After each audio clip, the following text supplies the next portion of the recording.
Masters of the Universe Revelation came out this weekend, and I gotta say I binged through it.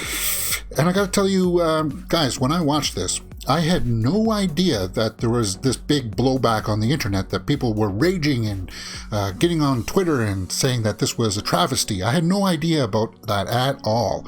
So when I saw it, I was just expecting to watch another story in the Masters of the Universe. That's all I expected to see, guys. But I guess a lot of people wanted to see another He-Man Skeletor showdown, and well, actually we kind of did, but they killed He-Man and Skeletor in the first episode, and I guess that ruffled some feathers. They were saying that they didn't pay respect to He-Man. Now guys, I grew up with He-Man. I had Snake Mountain once as a kid from Christmas, and I was like, I collected Stinkor and everything like that. It was just, that was my bag. So I know the storylines. I know even She-Ra. So I was happy to see a little nod to the Horde there too. But you know, I felt like, for the most part, when I was watching it, they understood the characters, and they understood He-Man, because when you see flashbacks of him and stuff like that, he was saying very He-Man-ish type things. And then the story, and the way that it's going to play out, it seems like he's not gone forever, guys. So let's just give it a chance here. Yeah, but you know what? Some people were complaining about Teela, saying that she shouldn't be the main character. Guys, it's just another story in the universe.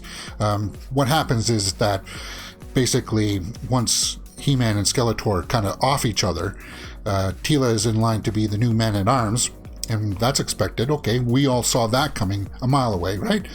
Sarah Michelle Gellar did a fantastic job at voice acting. Like, the voice acting in this is fantastic. Andra is played by Tiffany Smith. That's cool. Lena Headey is Evelyn, and Dustin Long is Roboto. Guys, the voice casting in this was phenomenal. Really, it was really well done. The voices and the animation style was good. So when I was watching it, I was just watching this team come together to go out and go on a quest to reforge the Sword of Power that got separated in the duel there between Skeletor and He-Man. I never thought that that was something that was going to offend a whole bunch of people, but I guess it did. For me, when I was watching it, it didn't bother me at all. So you got to take that as it is. But when we look at the Rotten Tomatoes score as of now, I guess a lot of critics liked it, but the fans didn't.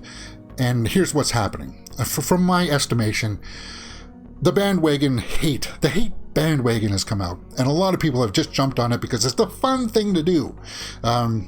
It's a dangerous wagon to be on, though, I'll tell you that. Because when I was watching it, okay, if you've never watched He-Man before and you don't understand the character, but you like the premise, the idea of He-Man, then you may be let down the fact that you're not going to see a lot of He-Man in this, but you pretty much do almost every episode. And they say, well, this is a travesty towards men, and they're putting men down.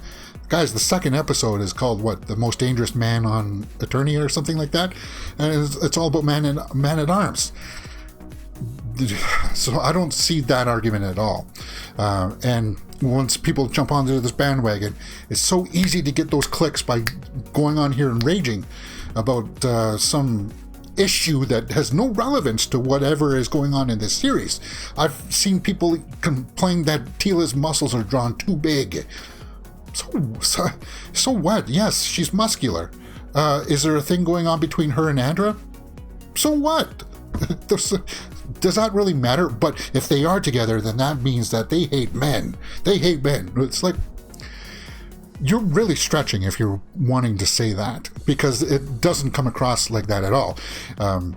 She was angry that nobody told her that Adam was He-Man. And I feel like that's what a lot of people are angry about. But when you see flashbacks of He-Man, he's doing very much He-Man stuff. He's beating up Beast-Man. He's saying He-Man-ish things.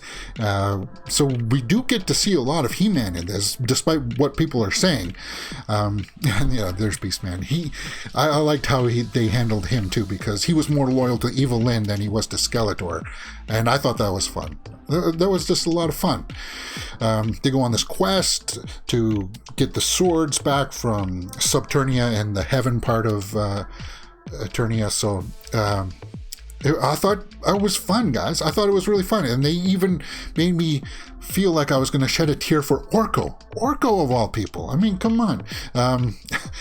Most people didn't like him in the original TV series because he was kind of like the pre-Jar Jar of the Masters of the Universe.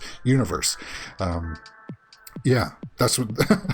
But he had a really good send off, and I thought that was terrific. I thought that was handled very well. But once again, people were just like, "Where's He-Man? Where's He-Man? I want to see He-Man." Guys, the 80s cartoon was called He-Man in the Masters of the Universe, and then it got rebranded in certain iterations of just as Masters of the Universe. So people just associate He-Man. He-Man is Masters of the Universe. It's just He-Man's part of the Masters of the Universe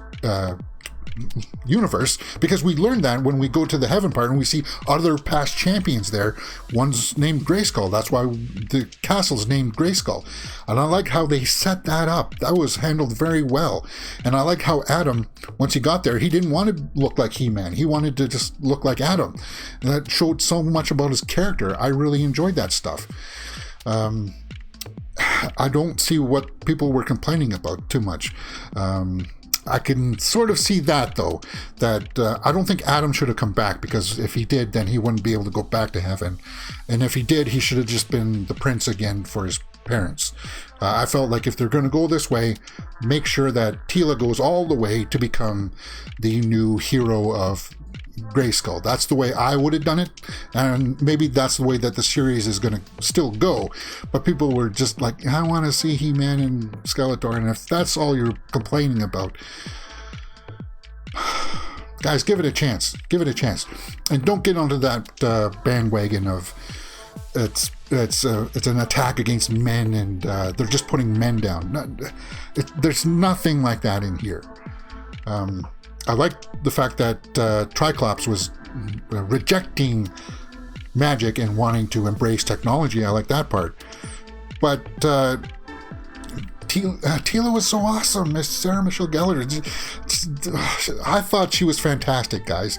And I like the relationship with her and Andra. So it was hinted at. Who knows? I never saw anything like that. People are saying that Kevin Smith, Ryan Johnson, this. Now, guys, I am somebody who destroyed the Last Jedi. I've seen it 1.5 times. That's all I can tolerate of that film. I hated The Last Jedi for so many reasons, because they didn't. They just had no cohesive plan for the sequel trilogy. Luke was kind of not the Luke that I wanted, but people want to say, well, this is not the He-Man that I wanted. Guys, he acted like He-Man. He didn't say or do anything that made him weaker or anything. He sacrificed himself. What's more noble than that, right? So for me, I never saw those comparisons with The Last Jedi. They definitely didn't make... Like, Teela can't be compared to Rey, because Teela has had years and years of training. She's worked with He-Man. They went to Snake Mountain. They show that. Guys, so she's more than capable of handling herself in a fight and stuff like that. But some people, they want to work in other political narratives or gender narratives into this. And I would say don't listen to those guys. Don't listen to those people, because that's hate.